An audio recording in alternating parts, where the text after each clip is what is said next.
Disney's The Little Mermaid. Disney's The Little Mermaid. Far beneath the ocean waves, in the land of the mer people, lived a lovely young mermaid named Ariel. Her home was an undersea palace, although it was quite magnificent. She hardly ever spent time there. She preferred to go exploring with her little friend Flounder the fish. Ariel loved to collect objects from the world above the sea. She and Flounder would swim in and out of the sunken ships, picking up whatever caught the little mermaid's fancy. Ariel's father, King Triton, ruled the undersea kingdom. He was very proud of Ariel's many gifts, especially her beautiful singing voice. He had arranged to give a special concert to show his daughter's wonderful talent to all the merfolk. Ariel's sisters sang to begin the concert. Then they sang a special song to introduce Ariel. But Ariel wasn't there. Triton was not pleased. How could Ariel have forgotten to show up for her own debut? As usual, Ariel was off exploring. She had found a sunken ship to play in and had forgotten all about the concert. By the time she returned home, the guests had left. Triton was so angry that he ordered Sebastian, a crab who was in his court composer, to follow Ariel and keep her out of trouble.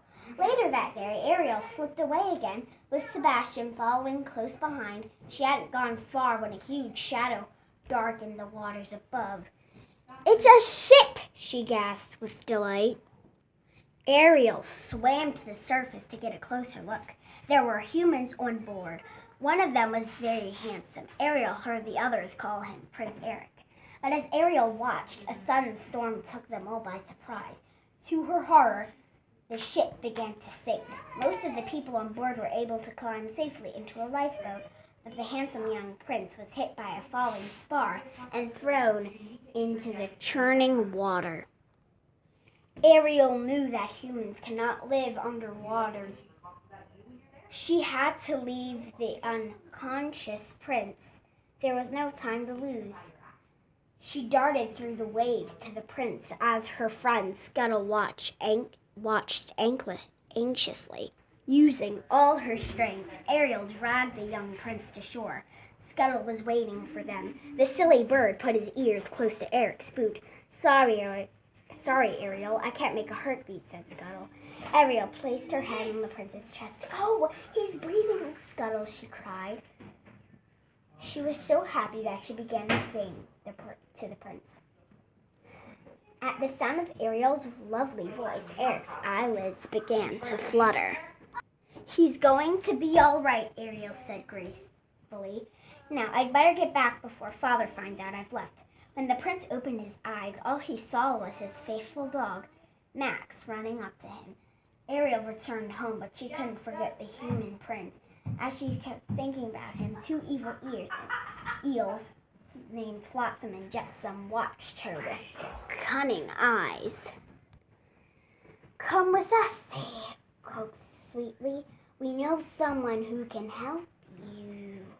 Ariel followed the slippery eels. Before she knew it, she was inside the deep, dark cave of Ursula, the sea witch. Ursula knew how much Ariel missed Eric.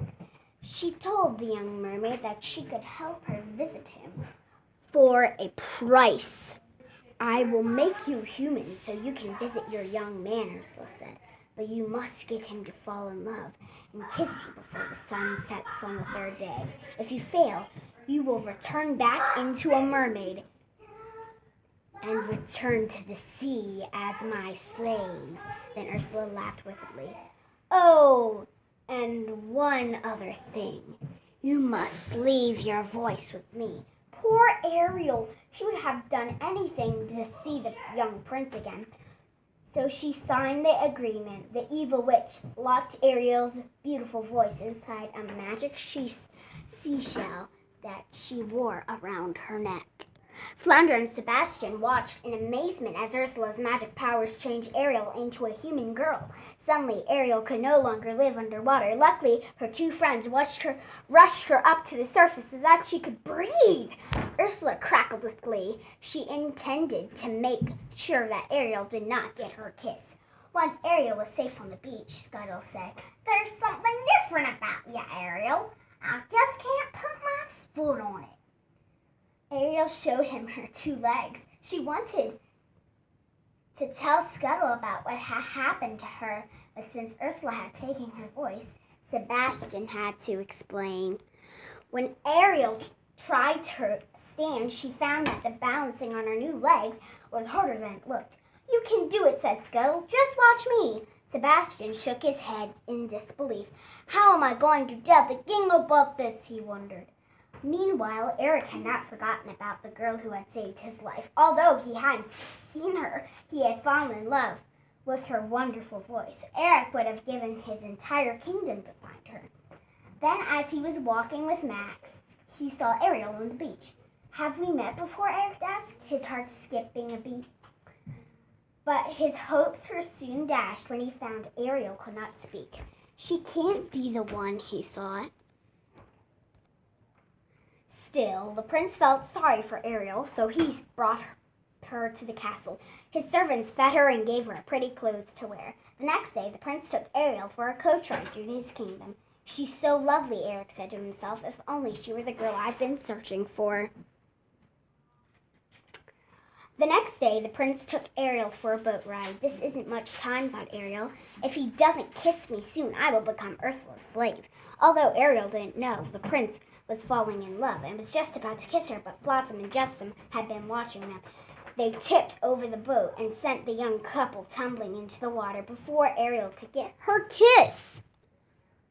Ursula had been watching the couple in her magic bubble. She decided to trick Eric so Ariel would never get her kiss. The witch transformed herself into a beautiful girl, with Ariel's voice locked inside the seashell necklace. Ursula would sound just like Eric's true love.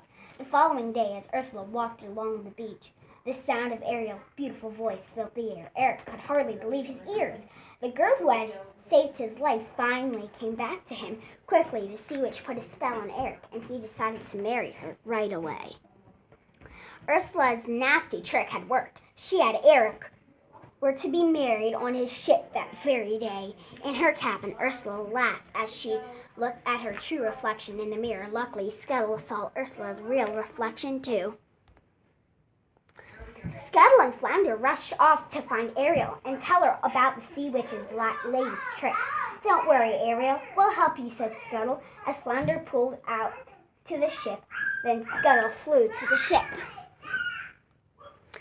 With the help of sea lions, pelicans, and other birds, Scuttle stopped the wedding. As Ariel climbed over the railing, the birds tore at Ursula's clothing and pulled her hair, the seashell from Ursula's neck. When it broke, Ariel's voice returned to her. Instantly, Ariel called out to warn the prince.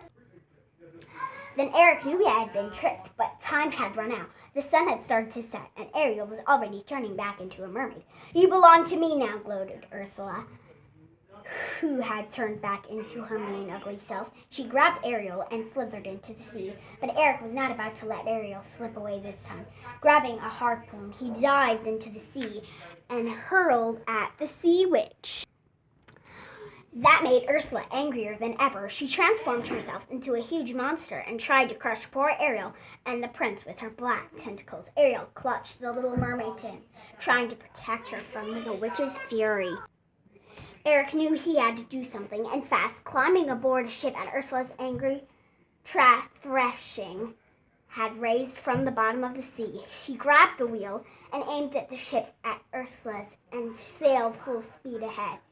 As the boat struck the witch, she let out a terrible scream. She was gone.